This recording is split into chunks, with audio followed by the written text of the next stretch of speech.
Olá, meus amigos, sejam todos muito bem-vindos ao canal Terra Brasilis News. Hoje, sexta-feira, dia 11 de agosto de 2023. Muito bem, eu quero conversar com vocês sobre Tarcísio de Freitas e Romeu Zema, a força conservadora do Brasil. Sim, os conservadores ainda são fortes, acreditem, mas é necessário dizer que a situação, evidentemente, nesse momento, está contra nós.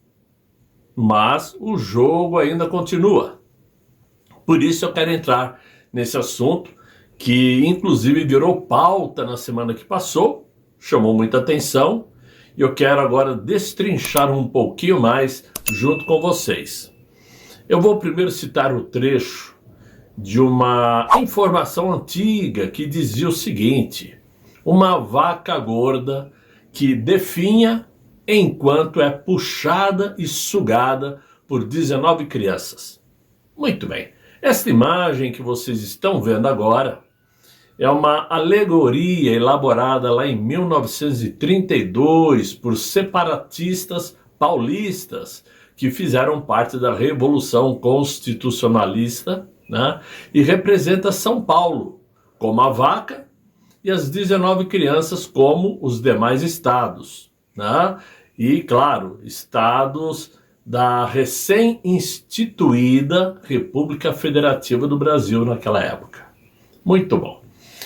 Pois é, a imprensa, de forma geral, está usando essa comparação para dizer que as palavras de Romeu Zema, em uma entrevista ao jornal Estado de São Paulo na semana passada, né, dizendo que o Sul e o Sudeste precisam se unir para contrapor o poder político do Nordeste, serve como uma proposta de um ato separatista, como a que aconteceu em 1932, quando São Paulo capitaneou a Revolução Constitucionalista.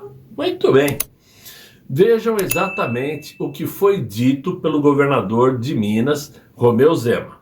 Ele falou o seguinte: então, Sul e Sudeste vão continuar com a arrecadação muito maior do que recebem de volta?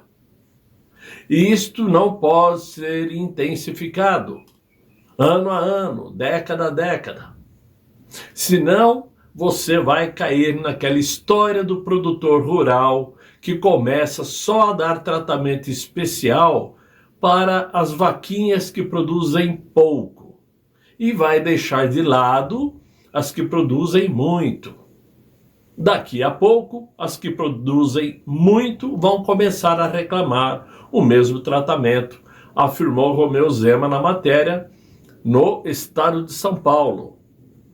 E ele afirmou isso no contexto da discussão da reforma tributária e da distribuição dos fundos federais, conforme um assunto que eu já conversei com vocês aqui em outros vídeos.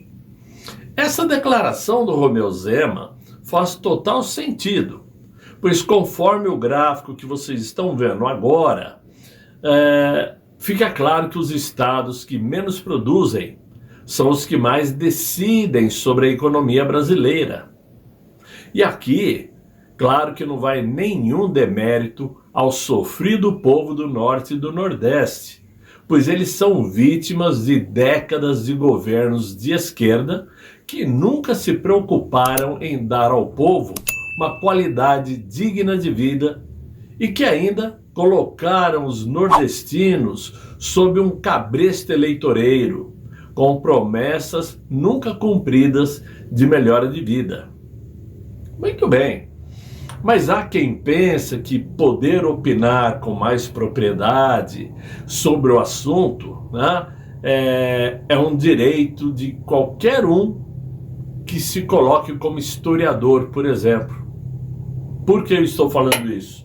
Porque a historiadora americana, vejam só, americana, Barbara Weinstein, que acha que sabe mais sobre o Brasil do que os próprios brasileiros, diz o seguinte: esse raciocínio de Romeu Zema, né, e essa moto atrapalhando aqui, infelizmente, mas esse raciocínio de Romeu Zema é obviamente uma coisa muito conhecida, insistindo que o cidadão do Nordeste não deve ter tantos direitos quanto o cidadão do Sul, já que o cidadão do Sul supostamente sustenta o Nordeste. Não foi nada disso que o Romeu Zema falou. Isso é a opinião dela, uma opinião inclusive ideológica. E ela continua: mas o governo nacional existe justamente para poder lidar com esse tipo de desigualdade. Negar isto é, de certa forma, perder qualquer noção da importância da nação, diz ela. Claro que Romeu Zema, em momento algum, realmente disse que o povo nordestino não merece ter os mesmos direitos que o povo do Sul e Sudeste. Nunca disse isso.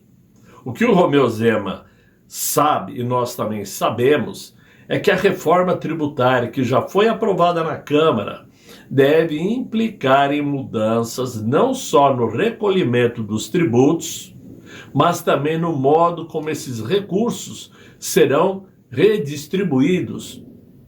O que mostra que esse quadro atual, em que Sudeste e Sul contribuem mais e recebem menos do que enviam ao governo federal, deverá continuar e até aumentar.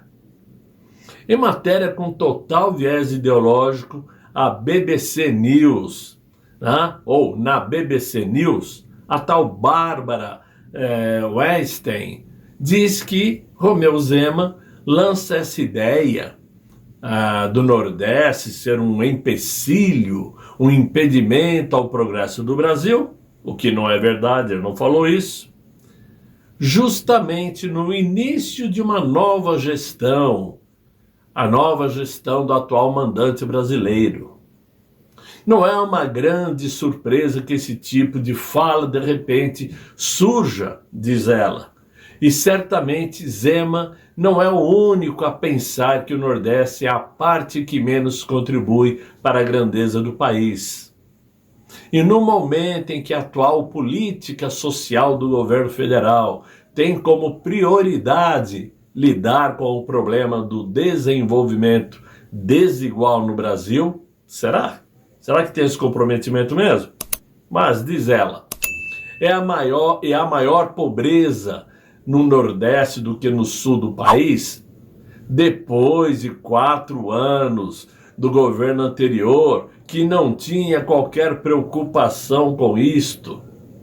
Políticos do Sul e Sudeste aproveitam agora a situação para fazer essas manifestações de que não faz sentido injetar dinheiro no Nordeste porque é o Sudeste a locomotiva do país. Horas, desde que eu me entendo por gente, São Paulo principalmente, Minas, Paraná e também estados aí do Centro-Oeste, Mato Grosso do Sul, Goiás, são realmente os estados que carregam o país nas costas, principalmente São Paulo. Então ela não sabe nada de Brasil para dar palpite, né?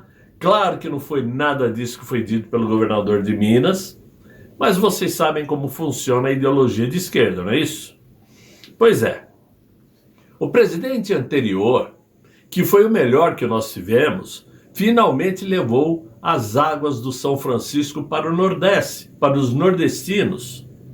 E o atual governo interrompeu esse benefício fundamental para o desenvolvimento humano, colocando barreiras para impedir o avanço das águas. Os carros-pipas voltaram a surfar na onda do sofrimento do povo nordestino. Essa é que é a verdade. Mas claro, sabemos aí que Romeu Zema e também o governador de São Paulo, Tarcísio de Freitas, são os novos alvos da esquerda brasileira. E por isso serão atacados frequentemente daqui por diante. Pois, claro, eles são os 2 maiores nomes da direita brasileira hoje. Romeu Zema, um pouco mais liberal, e Tarcísio Gomes de Freitas, um pouco mais conservador. Mas são aqueles que poderão herdar o capital político deixado e ainda capitaneado pelo ex-presidente da República. Como disse no dia de ontem, o Valdemar Costa Neto tem flertado com o governador de São Paulo, Tarcísio de Freitas, para que ele ingresse no PL, principalmente agora que o próprio governador paulista demonstrou aí a possibilidade de abandonar o Partido Republicanos, que resolveu desembarcar na base do atual mandante brasileiro. Não só Tarcísio disse isso. Tarcísio disse que pretende abandonar o partido. O Hamilton Mourão, que também é do Republicanos, também disse que vai abandonar o partido, se isso se confirmar. O que significa dizer que realmente essa debandada vai deixar claro quem é quem nesse jogo de interesse. Tarcísio de Freitas já confirmou há 2 ou 3 dias atrás que não quer sair candidato em 2026 e que pretende cumprir os 2 mandatos de governador paulista no estado mais populoso e mais rico do Brasil, deixando a bola para Romeu Zema, que está já no seu 2º mandato e executando um excelente governo lá em Minas Gerais, pelo menos é o que diz o povo mineiro. Portanto, claro que se Tarcísio ingressar no PL de Valdemar Costa Neto, o mesmo partido do nosso ex-presidente, né, é uma força política muito forte, não resta a menor dúvida, e claro, nós teremos esses 2 nomes como os carros-chefes para uma corrida presidencial em 2026. Portanto, podem esperar que esses 2 nomes daqui por diante serão atacados frequentemente. É o que eu tinha para vocês nesse vídeo, meus amigos. Vão lá no Rumble, que lá eu estou falando do Mauro Cid, tá? E o seu pai, que sofreu busca e apreensão hoje pela Polícia Federal. Eu vou deixar o link aqui no primeiro comentário do vídeo. É só clicar no link e vocês vão direto para o Rumble, ok? Desejo a todos vocês um excelente fim de noite de sexta-feira. Muito bom descanso. Até amanhã, se Deus quiser, Ele há de querer. Fiquem bem, fiquem com Deus. Tchau, tchau.